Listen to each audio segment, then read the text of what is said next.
Hello everyone, I'm alive and we don't have much time before they get me, so let's jump straight into the video. I know I'm late to the party, but it's because of my chronic anxiety. Waiting for strangers to arrive and greeting them one by one is just mentally taxing, so I prefer to be late than just come in first before everyone. Today we are talking about drama, about an image? Just an image. Okay. So, a few weeks ago, Wizard of the Coast tweeted an promotional image, you could say, full of queer characters. Yep, it's that simple. I saw a video about it from one creator and decided to make mine in response to it. Without stalling, let's get into the video. Okay, so this video is from this gentleman and... Wait, is that? Fucking pronouns! Oh my god. Fucking gender ambiguity! It's him. Fucking current day Californian shit! Words of, in this realm, your story is yours to tell. Well, that's not entirely true. If you're gay, then sure, because as you can see, every couple inside of this is gay. I mean, yeah, while playing D&D, you can tell any story you like. Just because Wizard of the Coast shares an image full of queer characters doesn't really mean anything. Like, it's not that suddenly every NPC in your game becomes gay or something. Mr. Pronouns is reacting as if Wizard of the Coast is going to send Pinkertons to your house if you aren't gay. They only do that if they fucked up your Magic the Gathering order.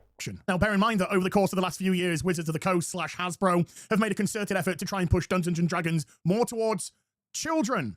And if the image that you saw that was posted on social media was weird enough, then when you actually click the link and go to their website, it's actually much worse. Okay, folks, you heard it here first. Gays are targeting children through D&D. I expect it at least as serious as when Wicked movie had dolls as a merchandise and the link on official package led to a porn site instead of official movie one. Yeah, let's see what it's about. So if we look at the placemat that the picture's based on, you can see that the rainbow in the sky, much more prominent to be a pride rainbow. The maracas that the little dragon is playing with is now displaying the pride and the trans and the all weirdy flag, Yahtzee stuff. And then the barrel in the back, which is just blank in the other picture, now has pride flags and unicorn, don't even go into that one, displayed on it as well. So it's all kind of like weirdy, fetishistic stuff. And that's the big thing here. There is a massive difference between fantasy, which is what Dungeons & Dragons has always been about, and fetish, which is what these weirdo freaks that have infiltrated all of these wonderful hobbies have turned this crap into. Okay, Mr. Babyface. Baby? May I call you baby? I'm gonna call you baby. So, baby, I don't know what kind of kinks and fetishes you have. That mere existence of colors and unicorns, fantasy setting, by the way, are considered to be fetish. But I guess we need to warn parents about My Little Pony. Tons of unicorns and rainbows there. That has to be some gay agenda, at least. Like, what about this picture is even fetishistic? Besides, of course, colors. Because if it's two people kissing and showing affection, then I have to disappoint you, baby. People do it all the time in various media, even on the streets. I can't even go buy bread without looking at two horny motherfuckers. It's super weird hang-up you have where you consider two people showing affection a fetish just because they are the same gender. I would have that checked if I were you. Now, before anyone claps back with the old bollocks tired nonsense of, well, you could still do all the things that you want to do. First of all, you can't actually, because they've amended the rules so weirdly to bend around their own ideology and their own politics as well. No, this isn't just, you can still go out and, hunt dragons and orcs and goblins. No, you can't, because now orcs are black people according to you and all that kind of weird shit. You see, we are 4 minutes into video and finally my knowledge of D&D rules pays off. So, Baby is talking about changes to moral alignments in D&D, and he's talking completely out of his ass. Long story short, in previous D&D games and systems and versions, whatever, you had good races, which were like humans, elves, etc., and you had bad races, such as Dark Elves, Drows, and Orcs. Essentially, it's someone at Hasbro finally remembering their history lessons and going, hey, there was that guy 100 years ago who has similar ideas about race, with one being superior to others. Maybe we should change that since it makes us look bad. Of course, I'm completely shocked that Baby is so insulted with this move, especially since he's very worried about children. Should we teach our children that some people are born bad and they shouldn't be treated like humans?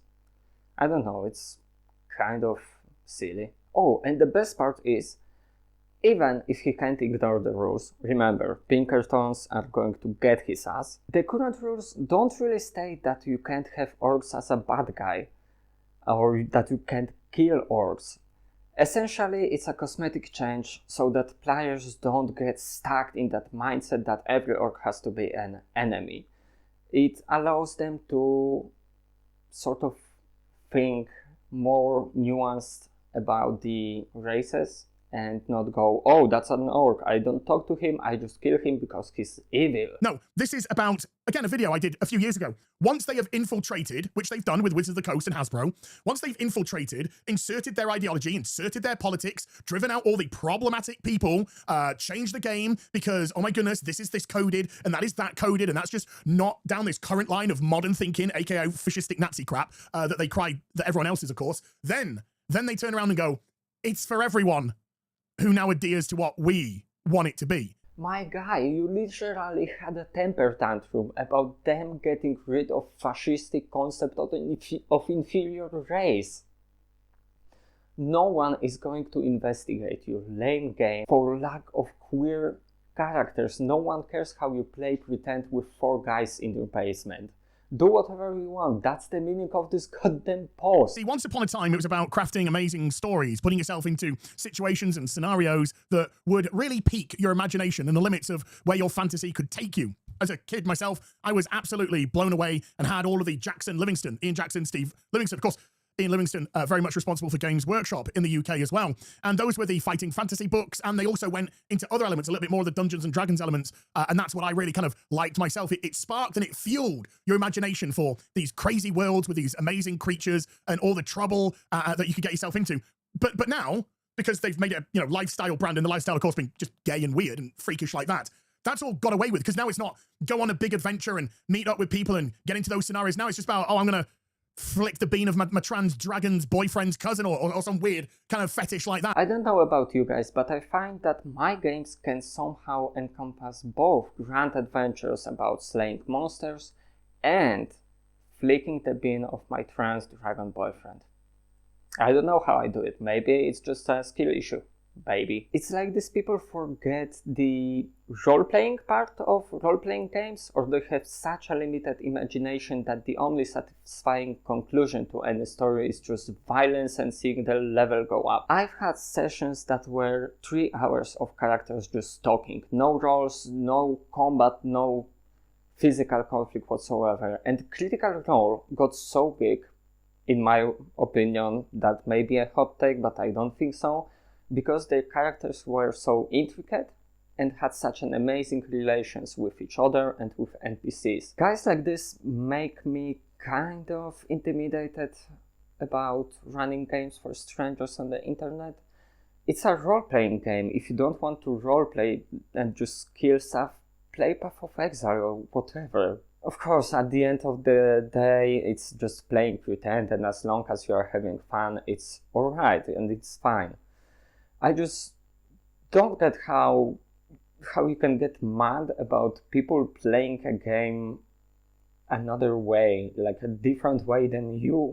How can you not get people being invested in characters' emotions and drama while adventuring? Like, are you just sitting around at the table waiting for the combat encounter? Fellas, is it gay to talk to your traveling buddy? Is it gay to ask how your mate is feeling? Is it gay to talk openly about your feelings?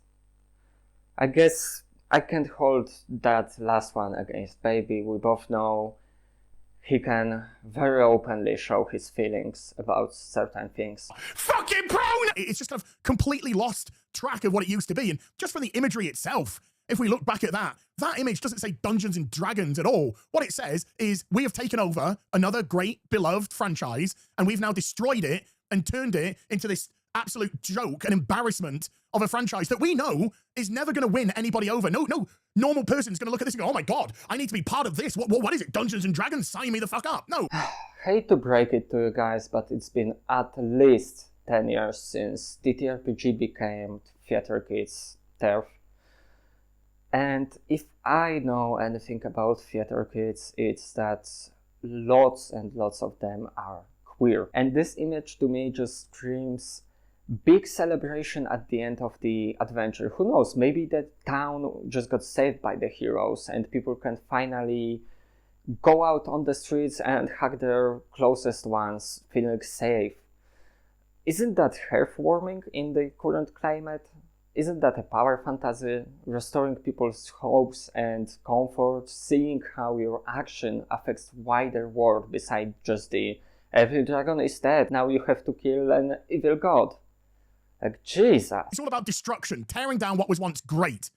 And they're doing it with Tolkien right now. They're trying to teach people that Tolkien was problematic and Tolkien was white supreme and the orcs are black-coded, again, like they did with Dungeons and Dragons, because these liberal fucking freaks, white freaks as well, by the way, they want to talk about racism and coding and black coding with orcs.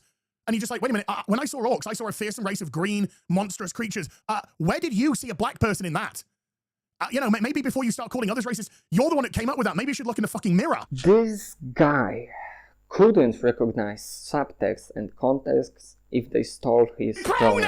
I'm not really familiar with the whole Tolkien being racist and black-coded orcs, but I will try to unpack it here so we can maybe understand. Maybe Baby is right, who knows, that's a scary vision, but I'm open to that. Okay, so in Lord of the Rings, orcs are kind of like human. Of course, they are uglier and more monstrous, but they are similar enough they can interbreed, creating half-orcs. Now, that's the same world where orcs are considered evil and they are irredeemable from birth, so we can watch like Legolas put 5 arrows into the orc, or Aragorn killing a bunch of them and not think, damn, I wonder how many orc children are now orphaned. It's just simply a plot device, not even plot device, that's like a world building detail that makes us go, okay, that's a bad guy, it's fine that they cut his head off. But if you look at this from the point of our world, they look kinda like us, but they are actually worse than us and we don't need to treat them like humans.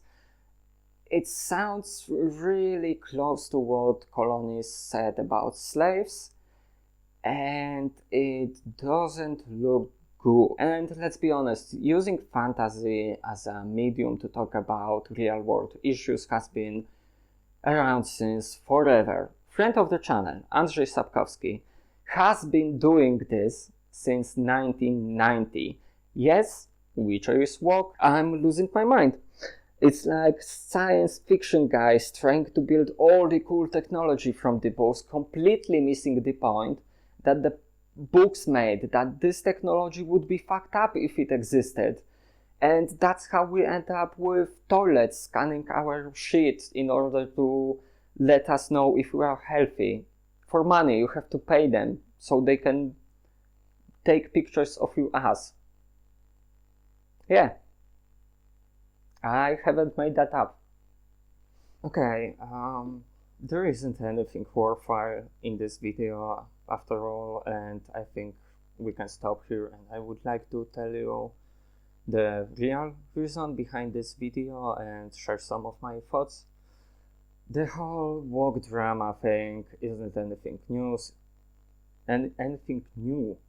and it's happening every time there's media of any kind with some small percentage of queer vibes.